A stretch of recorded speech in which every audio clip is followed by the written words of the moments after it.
안녕하세요. 성적으로는 진짜 수학 위풍당당 진쌤입니다. 서술형 특강 첫 번째 강의 출발합니다.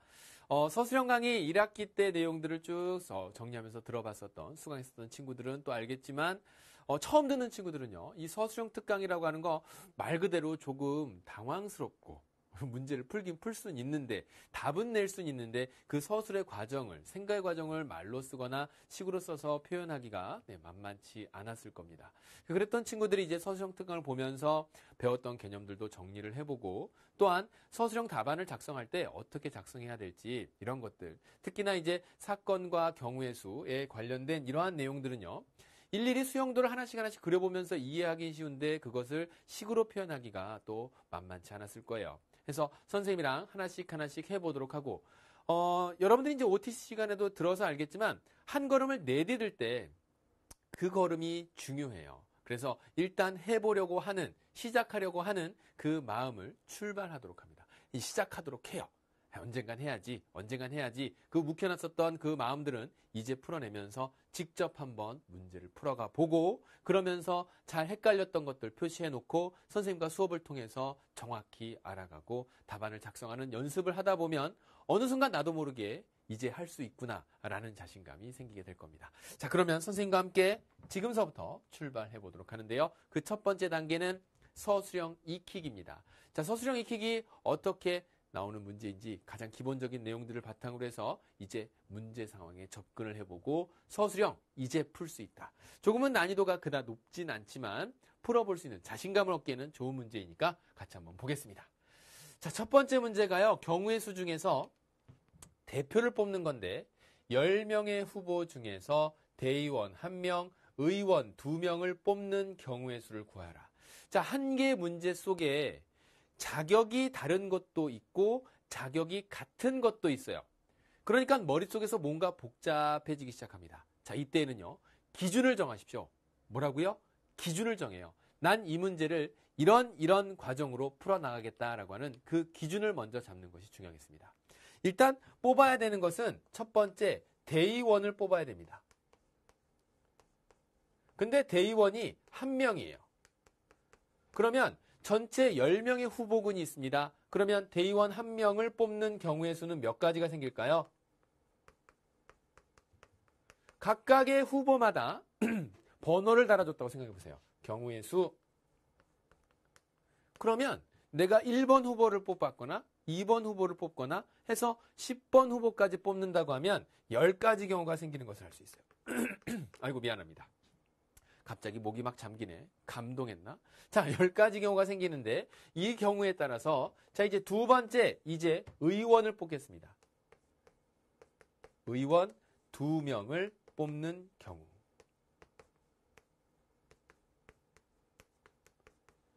자, 이때 잘 생각해야 되는데 우리 친구들의 머리가 너무 좋아요. 너무 좋다 보니까 어떤 생각을 하냐면 대의원 1명을 뽑았을 때 의원 2명을 뽑기 위해서는 어떤 일들이 벌어져야 되지? 이 두 가지 내용을 한꺼번에 묶어서 생각하더라. 그 얘기예요. 한꺼번에 많은 생각을 하려고 하니까 머릿속에서 계산이 잘 정리가 안 되는데 앞서 얘기했듯이 기준을 정해서 일단 대의원부터 뽑아내는 거예요. 대의원 1명이 선출되었다. 그게 10가지 경우가 생기는데 그중 1명이 대의원이 됐다라고 생각하면 바로 의원 2명을 뽑을 후보는 몇 명으로 줄어들게 됩니까? 후보는 대의원 1명이 뽑아지면서 후보 9명 중 2명을 뽑는데 이때 주의해야 될 것이 바로 뭐가 되냐면 그렇죠. 바로 순서를 생각하지 않는다. 자격 차이가 없다. 그 얘기예요.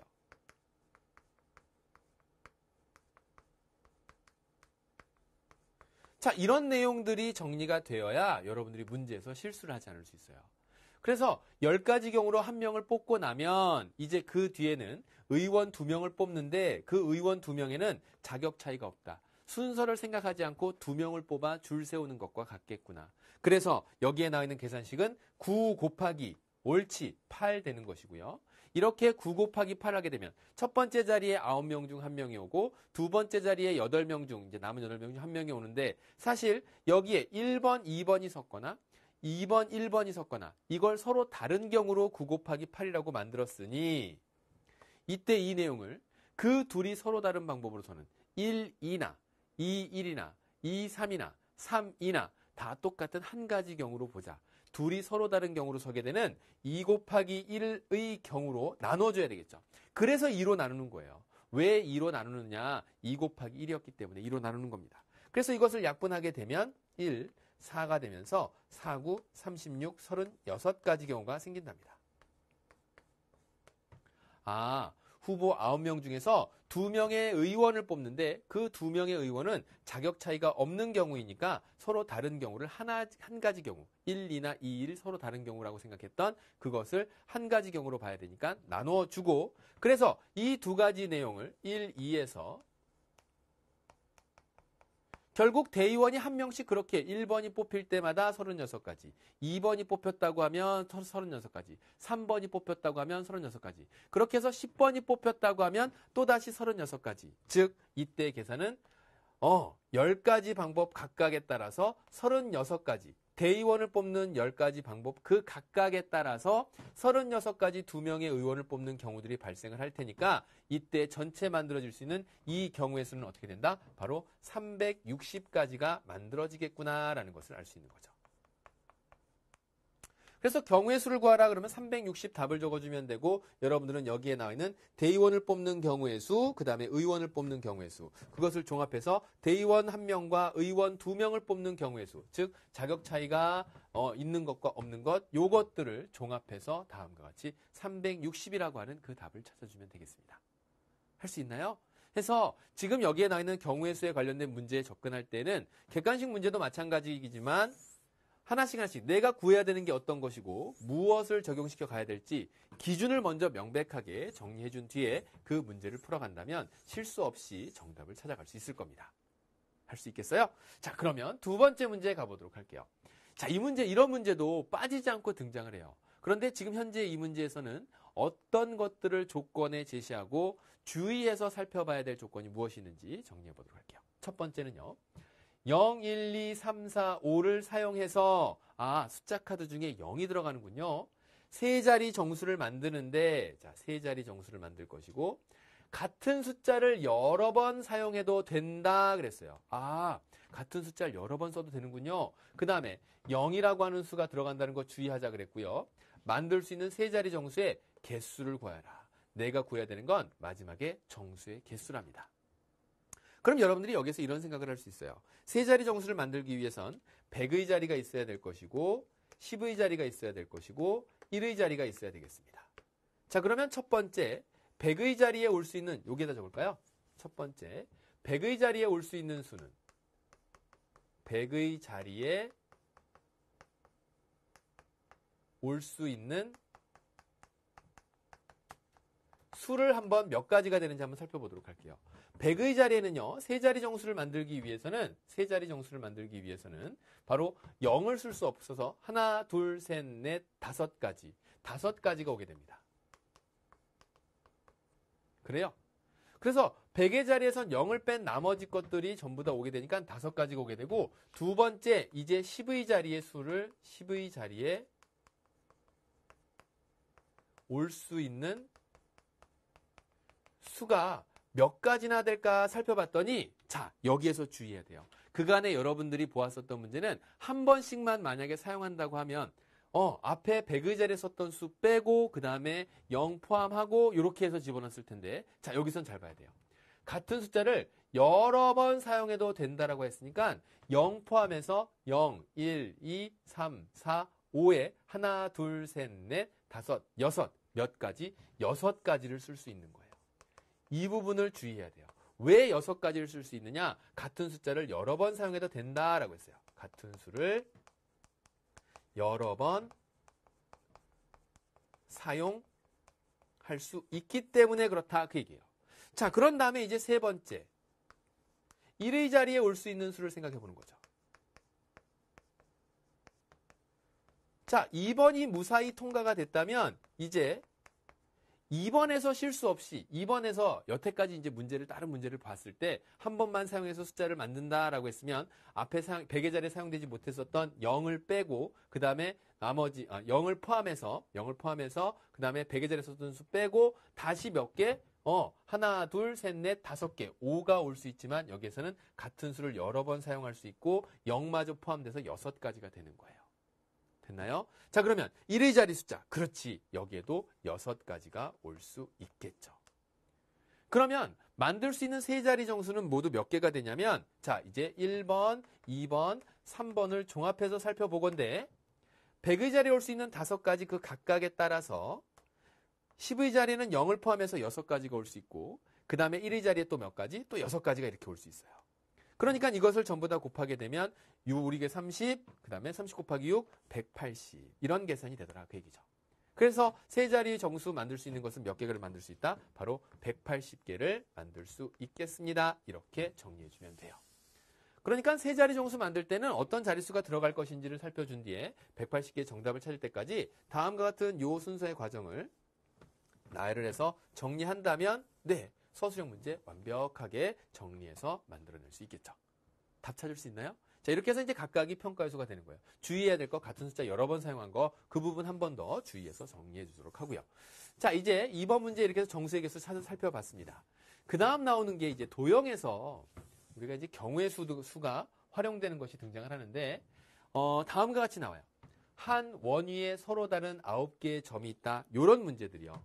왜 하필 원일까라고 하는 혹시 생각을 해본 적 있나요? 이 중에서 세 점을 연결해서 만들 수 있는 삼각형의 개수를 구하라 그랬습니다. 삼각형이 만들어지려면 꼭지점에 해당할 3개의 점이 필요하다는 거 알 수 있어요. 그런데 그냥 3개의 점만 주어서는 안 돼요. 바로 여기에 바로 한 원위에 9개의 점이 있다라는 것이 다음과 같은 이유 때문에 그렇답니다.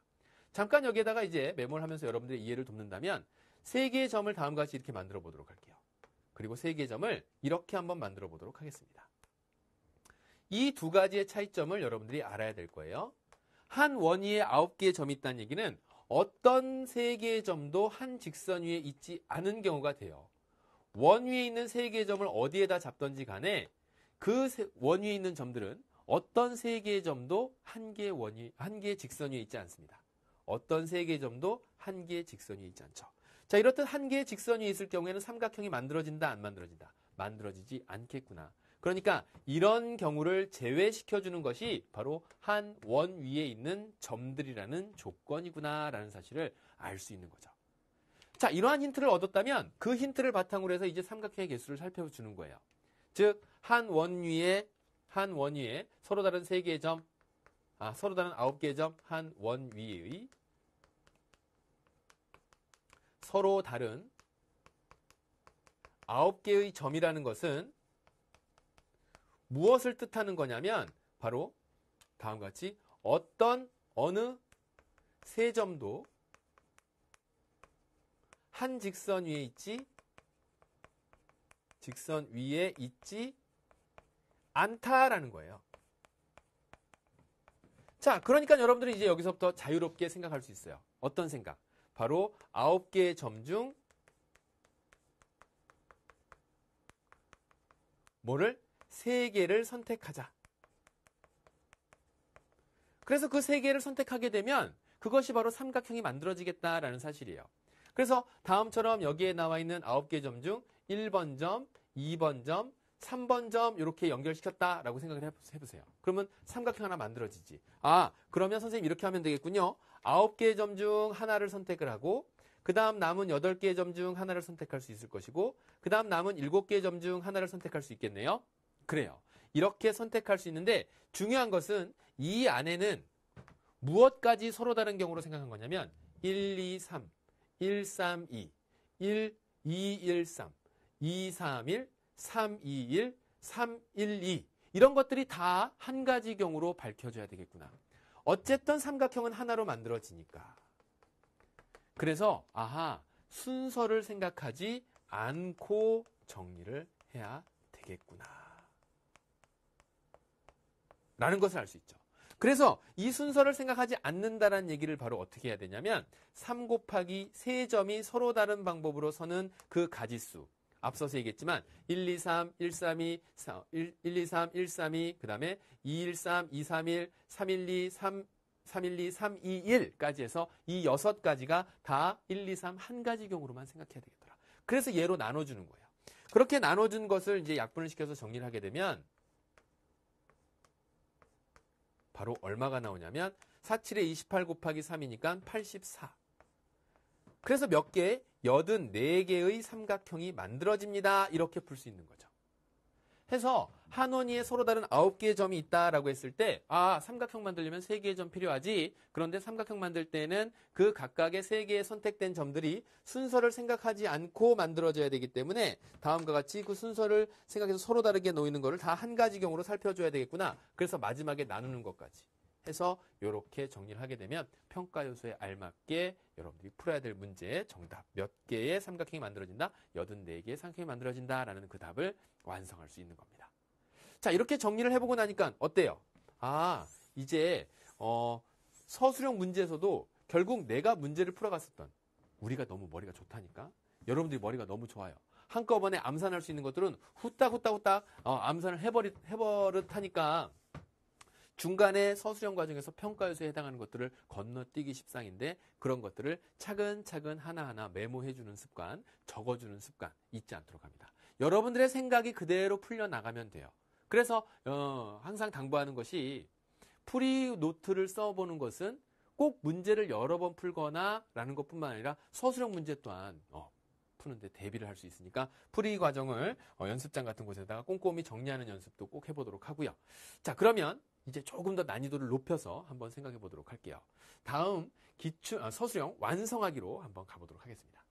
자, 서술형 완성하기의 경우의 수 활용 문제가 나오는데 뭐 이상한 게 나와요. 우리가 1학기 때 배워서 그 치욕을 겪고 지나갔었던 1차 함수, 또 그래프, 그것에 대한 내용, 교점, 연립방정식과의 관계성 이런 것들을 묻는 문제가 탁 하고 나오네요. 문제부터 먼저 읽어보도록 하죠. 서로 다른 두 개의 주사위를 던져서 나온 눈의 수를 각각 A라고 하고 B라고 하겠습니다. 그런데 두 직선 y는 ax 플러스 3과 y는 마이너스 x 플러스 b의 교점의 x좌표가 1이 되는 경우의 수를 구하고 그 과정을 서술하시오.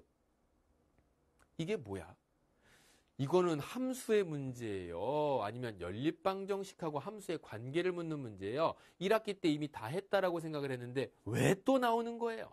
그러면서 속상한 친구들이 있을 텐데 자, 여기서 잠깐 출제자, 선생님의 입장에서 살펴본다면 우리 제자들이 공부를 하고 난 뒤에 바르게 공부를 했는지 그렇지 않은지 늘 묻고 싶답니다. 그런데 그렇게 물어볼 때 제대로 공부했는지 그렇지 않은지 또 여러 가지의 내용들을 막 묻고 싶은 게 선생님의 마음이에요. 그런데 문제를 낼 수 있는 건 20문제 안팎으로 문제의 개수가 정해져 있어요. 또 1학기 때 내용 정말 중요한데 그거 잊어버렸으면 어떻게 하지 하는 걱정도 들 것이고 그러다 보니까 좋은 문제라고 하면 각각의 단원들이 이렇게 정리되고 한 번 더 확인해 볼 수 있는 그런 문제가 좋은 문제가 되고 출제자 입장에서도 출제하고 싶은 그런 문제가 된답니다. 자, 그럴수록 우리 친구들은 단편적인 공부, 만약에 이제 벼락치기 공부를 하거나 이렇게 했을 경우에는 그 문제를 풀기에는 조금 힘들다. 왜 해당하는 그 단원, 만 나오지 않고 다른 단원의 내용들이 자꾸 등장하느냐. 그래서 이제 신통도 나오고 그럴 텐데 사실 그것 또한 여러분들이 많은 것을 정리해서 제대로 알아갔으면 좋겠다라고 하는 선생님의 바람인 것이죠. 그러면 이 문제는 어떻게 풀까? 일단 주사위는 2개 던졌어요. 맞아요? 주사위는 2개를 던졌고 각각에 나오는 수를 A와 B라고 했습니다. 그 다음에 이제 여러분들이 해석이 어려운 부분이 바로 이 부분이 되는 거죠. Y는 AX 플러스 3이라고 하는 그때 첫 번째 나온 주사위는 얘를 얘기하는 거고 또 Y는 마이너스 X 플러스 B라고 하는 이런 것이 나온다. 요것을 만족하는 B의 Y절편이 된다. 그 얘기예요. 그런데 그 교점의 X좌표가 1이 된다. 자, 여기서 잠깐 여러분들 이해를 돕기 위해서 선생님이 여기다 설명을 하겠습니다. 어떤 것이 있었는데 뭔지는 몰라요. 근데 하나는 뭐 이렇게 지나가고 또 다른 하나는 이렇게 지나간다고 칩시다. 그런데 그때 교점의 X좌표가 뭐가 된다? 1이 된다. 그 얘기예요. 얘를 Y축, 얘를 X축. 그래서 1번 직선을 그어봤더니 이렇게 나오고 2번 직선을 그어봤더니 만약에 이렇게 나왔다. 라고 한다면 그때 나오는 교점의 X좌표가 나오고 그 같은 Y좌표를 갖겠더라. 자, 얘를 1번, 얘를 2번이라고 생각한다면 문제의 조건에 힌트에서 준 교점의 X좌표가 1이란 얘기는 X 대신에 1 들어갔을 때 나오는 Y는 A 플러스 3이 된다라고 하는 이 내용과 x 대신에 1이 들어갔을 때 나오는 y는 마이너스 1 플러스 b가 나온다. y가 a 플러스 3, y가 마이너스 1 플러스 b. 이 둘이 같은 y 값을 갖게 되겠구나라는 것을 알 수 있죠. 그래요? 그래서 문제의 조건에 따라서 a 플러스 3과 무엇이 마이너스 1 플러스 b가 같아야 된답니다. 교점의 좌표가 결정이 되었고 그 교점의 좌표 중 x좌표가 1이라는 것을 통해서 대입을 통해 똑같은 y좌표 값을 갖기 위해서는 다음과 같이 이런 식이 성립이 되겠구나. 이 식을 정리해보면 a-b가 얼마가 된다? 마이너스 4가 된다라는 것을 알 수 있어요. 여기까지 정리됐나요? 그러면 지금 이 정리된 내용을 a-b가 마이너스 4가 나와야 된다는 얘기고 첫 번째 나와 있는 눈을 a, 두 번째 나오는 눈을 b라고 한다면 이러한 관계식을 만족시키는 a, b에는 무엇이 있을까? a 주사위의 눈이 1이 나왔어요. b는 얼마가 되면 되겠습니까? 뭐 이항을 시켜서 생각을 해봐도 돼요. b는 b-4. 그래서 b가 얼마가 나오면 되냐면 5가 나오면 되겠죠. 그래요. 2가 나오면 얼마가 나오면 되겠습니까? 그래요. 6이 나오면 돼요. 3이 나오면 얼마가 나오면 되나요? 7이 나오면 돼요. 그런데 7은 주사위 눈에 있어요? 없어요? 없습니다. 그래요? 그래서 이 이후로부터는 찾을 필요가 없겠구나. 그래서 이렇게 나오는 몇 가지 경우가 있겠다. 전체에 서로 다른 주사위 2개를 던졌을 때 36가지가 나오는 건 다 알고 있지. 그 36가지 중에 몇 가지만 오로지 2가지만 이 내용을 성립시키겠구나라는 것을 알 수 있습니다.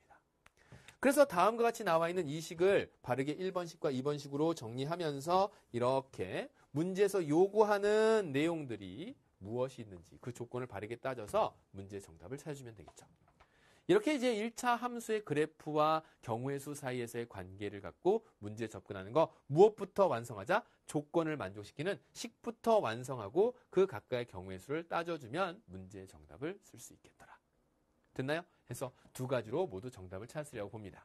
자, 이렇게 해서 우리 이제 서술형 완성하기까지 같이 풀어봤고요. 자, 바로 이어서 칠판 잠깐 정리한 뒤에 기출 문제로 서술형 정복하기, 서술형 기출 정복하기 출발하겠습니다. 서술형 기출 정복하기 출발하겠습니다.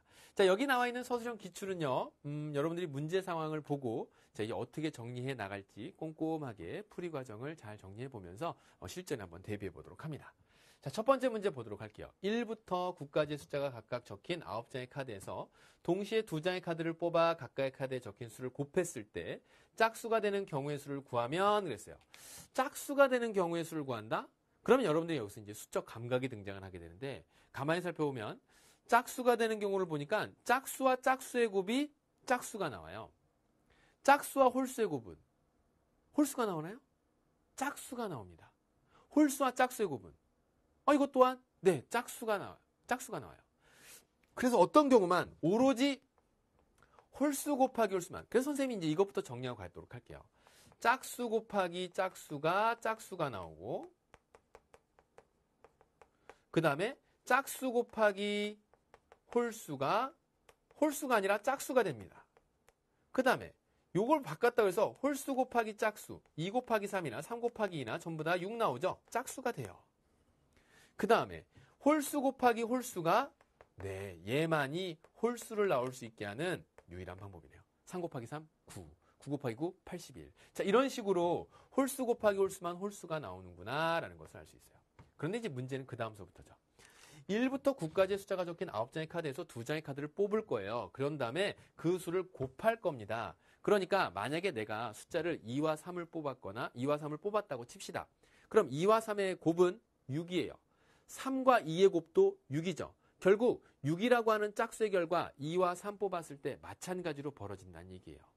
물론 3, 6, 18이 되기도 하고 9, 2, 18이 되기도 해요. 그런데 뽑아낸 숫자 카드가 다르기 때문에 결과는 같다고 하더라도 이때의 경우, 즉 한 개의 한 세트, 그러니까 한 쌍의 수를 2개를 뽑아내게 되면 그것을 서로 위치를 바꿔서 곱하게 되는 그것들은 모두 한 가지 경우로 생각을 해봐야 되겠습니다. 그래서 이렇게 갈 거예요. 먼저 전체 경우를 한번 살펴보도록 하죠.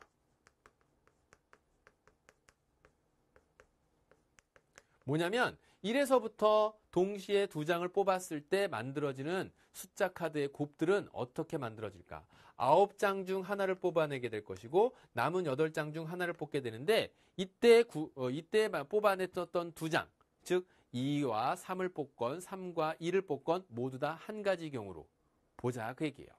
그러면 나는 이 전체 가지를 구해서 무엇을 할 거냐면 여기에서 이제 그러면 2 곱하기 1로 나누겠죠. 그래서 얼마? 36이 된다라는 것을 알 수 있어요. 즉 전체 뽑아내서 만들 수 있는 두 숫자의 곱의 관계는 36가지의 숫자의 관계로서 만들 수 있겠구나. 이 안에는 4 곱하기 3과 3 곱하기 4가 전부 다 같은 경우, 한 가지 경우로 만들어졌다 그 얘기예요. 두 장을 뽑았을 때. 자, 그러면 그 36가지 중에서 왜 하필 전체를 구해요? 이거 구하고 이거 구하고 이거 구하면 되지. 그런데 이 36가지 중에 홀수와 홀수의 곱으로서 만들어지는 이 홀수의 경우만 빼면 나머지 경우가 전부 다 짝수이기 때문에 여기서 무엇을 정리할 거냐면 바로 두 수의 곱이 홀수가 되는 경우의 수. 이것을 찾아서 36에서 뺄 거예요. 아하, 그렇게 하면 이 세 가지를 모두 다 생각하는 복잡한 과정을 벗어날 수 있겠군요. 그래서 지금 만들어내는 얘는요. 홀수 카드가 1, 3, 5, 7, 9가 있어요. 그럼 여기에서 하나, 둘, 셋, 넷, 5장 중에서 하나를 뽑아내고 그 다음에 남은 4장 중 하나를 뽑아내되 그 각각의 1, 5를 뽑건 5, 1을 뽑건 또 다 다른 경우가 아니라 한 가지 경우로 봐야 되니까 얘 또한 2 곱하기 1로 나눠주게 되죠. 그래서 몇 가지? 10가지가 된답니다. 자, 이거 어떻게 해야 될까? 또 누가 곱한데 우리가 문제 풀이 과정을 애초에 그 설계할 때는 어떻게 설계했냐면 전체 경우의 수가 36가지인데 그 36가지 중에서 홀수 곱하기 홀수가 홀수가 되니까 홀수 2장을 뽑아냈었던 경우 10가지를 얘에서 빼주면 되겠죠. 그래서 36 마이너스 10 하면서 짝수가 되는 경우의 수는 몇 가지가 된다? 26가지 경우가 되겠구나. 그래서 그 경우의 수 26 이렇게 찾아주면 되겠습니다. 자, 이게 바로 다음과 같이 서술형 문제를 이렇게 정리해서 풀어낼 수 있는 거죠. 26가지가 나올 수 있도록 해서 문제 상황에 조금 더 쉽게 접근할 수 있는 방법. 나중에 이제 확률에 대한 이야기나 그런 얘기를 했을 때 또다시 한번 보게 될 여사건이란 말은 이제 안 쓰니까 그 이외의 사건, 그 사건 말고 다른 사건을 이용해서 내가 구하고자 하는 사건의 확률들을 또 구해갈 수 있겠더라. 자, 이렇게 해서 1번 문제 정리할 수 있어요. 자, 문제상을 좀 복잡하게 생각하는 게 아니라 전체적인 구조를 살펴보고 설계를 어떻게 해야 될지 여러분들이 그 기준을 잘 정리할 수 있겠나요? 자, 그 기준을 정리하기 위해서 작은 문제로 물어보는 이런 형태의 문제들도 등장을 해요. 같이 볼게요. 500원짜리 동전 1개와 빨강, 파랑 주사위 2개를 동시에 던질 때 일어날 수 있는 모든 경우의 수를 다음과 같은 방법으로 구하시오. 뭔가 문장이 길고 복잡하게 되면 어렵게 느끼는 경우가 있는데 하나도 어려운 거 아니에요. 자, 먼저 첫 번째 1번. 굉장히 쉽죠. 동전 1개를 던질 때 일어날 수 있는 경우의 수를 구하시오. 그러니까 이런 단계적으로 살펴보는 문제들은 여러분들에게 점수를 주겠다라고 의도한 문제예요. 그래서 꼭 정확하게 풀어내서 답을 맞추도록 하고 앞면 아니면 뒷면이 나옵니다. 그러니까 몇 가지? 2가지가 되는 거예요. 1번 문제 쉽네. 그 다음에 두 번째 문제 보도록 할게요. 2번 문제는요. 주사위 1개를 던질 때 일어날 수 있는 경우의 수를 구하시오. 주사위 1개예요. 주사위 1개는요. 1에서부터 눈의 수가 1에서부터 6까지 있으니까 1이 나오거나 2가 나오거나 3이 나오거나 4가 나오거나 5가 나오거나 6이 나오는 경우. 그래서 몇 가지? 6가지가 있겠구나라는 거 알 수 있죠. 자, 이제 세 번째 문제입니다. 뭐야? 이게 너무 쉬운 거 아니야? 자, 3번 문제. 500원짜리 동전 1개와 빨강, 파랑 주사위 2개를 동시에 던질 때 일어날 수 있는 모든 경우의 수를 구하는 과정을 서술하시오 그랬어요. 그러니까 여러분들이 문제 풀 때 이거예요. 만약에 선생님이 문제를 물어봤다면 마지막에 나와 있는 이 3번을 그냥 물어봤을 수도 있어요. 그런데 생각의 순서, 사실 그렇거든요. 우리가 문제 왜 풉니까? 공부 왜 해요? 결국 여러분들이 합리적인 생각과 논리적인 사고의 과정이 평상시에 숙달되고 익혀지기 위해서 우리가 공부라는 것을 하는 겁니다. 그걸 잘하기 위해서 이제 공부 습관을 어떻게 길들여가며 나한테 필요한 내용들은 어떻게 접근해야 될지를 정리하고 풀어가는 거죠. 그럼 얘도 마찬가지죠. 500원짜리 동전 1개 던질 때 몇 가지가 벌어지냐면 2가지가 나온다 그랬어요. 앞면 아니면 뒷면. 그러면 그 앞면 아니면 뒷면. 사실 그것에 대한 내용을 잘 이해하기 위해서 여러분들에게 참고로 설명을 하면 수형도라고 하는 나뭇가지 그림을 그려봐라 그랬어요. 앞면 아니면 뒷면이 나올 겁니다. 그러면 앞면 아니면 뒷면이 나올 때 만약에 앞면이 나온다고 했을 때 빨강색 주사위에서 1에서부터 뭐까지? 6까지 눈이 나오겠죠. 이렇게. 그럼 그렇게 생각해보면 뒷면 나올 때도 1에서부터 6까지의 눈이 나올 거예요. 맞나요? 그러니 두 가지 경우 각각에 따라서 뭐가 6가지가 벌어지겠구나라는 사실을 알 수 있는 거죠. 그 다음에 이제 파란색 주사위를 등장을 시키는데 파란색 주사위가 나왔을 때 파란색 주사위에서는 어떤 일이 벌어지나 보세요. 앞면 나오고 빨강에서 1이 나오고 그렇게 나왔을 때 그 각각의 경우에 따라 또 1에서부터 6까지의 눈이 나오죠. 그러니까 앞서 벌어졌었던 2 곱하기 6인 것에서 다시 어떤 일이 벌어진다? 그렇지. 6가지 경우가 벌어지더라. 그 얘기예요. 그럼 이 문제는 어떻게? 아하. 그렇게 해서 모두 일어날 수 있는 경우의 수는 어떻게 만들어진다? 그렇지. 72가지가 만들어진다. 자, 여기에 나와 있는 경우의 수를 구하는 과정을 서술하라고 한다면 동전에서 2가지 경우, 빨강색 주사위에서 몇 가지 경우? 6가지 경우, 파랑색 주사위에서 몇 가지 경우? 6가지 경우가 만들어지고 그 각각의 경우에 따라서 발생하는 경우의 수를 살펴봐야 되기 때문에 2 곱하기 6 곱하기 6으로서 몇 가지? 72가지가 되겠습니다. 그래서 지금 현재 나와 있는 이 내용을 작은 1, 2, 3번의 문제를 풀어내면서 정리해 볼 수 있겠죠. 됐나요? 문제 접근은 그렇게 하는 거예요. 많이 어렵지 않죠. 자, 지금 나와 있는 거 가장 기본적이긴 하지만 여러분들이 이러한 내용을 알고 문제 상황에 접근해 갈 때 논리적으로 순차적으로 쓸 수 있는 습관도 기를 수 있을 것이고 그래서 다시 한번 당부하지만 반드시 먼저 문제를 꼭 풀고 나서 선생님 수업을 들어주는 것 그 점 잊지 않습니다. 어떤 강의든 마찬가지예요. 해서 필요했었던 부분 또 깜빡 잊어버렸었던 부분들은 오답 노트에다가 잘 정리하면서 쌍둥이 노트 활용해서 표시해 놓고 어느 강의에서 이것을 공부했었지? 내가 뭘 모르는 거였지? 그러면서 좀 더 능동적으로 스스로 공부할 수 있는 우리 현명한 제자들 되기 바라겠습니다. 다음 시간에 만날게요.